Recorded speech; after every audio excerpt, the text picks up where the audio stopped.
Hello' গাইছ,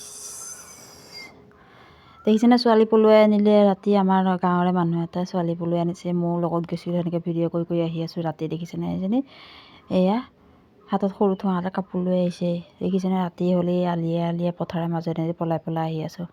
তাৰপিছতে আৰু মাংস বনালোঁ ৰাতি। কি বোলো বনাওঁ, এনেকৈ মাংস বনালোঁ। মাংস বনাই আছোঁ, দেখিছেনে কি ধুনীয়া ভক ভক ভক ভক ভককৈ উতল আহি আছে। খাই কিন্তু তামাম টেষ্টি হ'ল দেই। মাংস বনাব জানো মই, কিন্তু তাৰপিছত আৰু আমাৰ ছোৱালীয়ে বিহু নাচিছে দেখিছে পথাৰৰ মাজত। মই মিউজিকটো নলগালোঁ, যে নেকি মিউজিক লগোৱা এলাউড নাই মোৰ এতিয়া বৰ্তমান। সেইকাৰণে মই মিউজিকটো নিদিলোঁ, বিহু গানটো নিদিলোঁ। আৰু গানটো দিলে ভাল লাগিব আৰু আপোনালোকে গানটো দি চাবচোন কি মজা লাগিছে।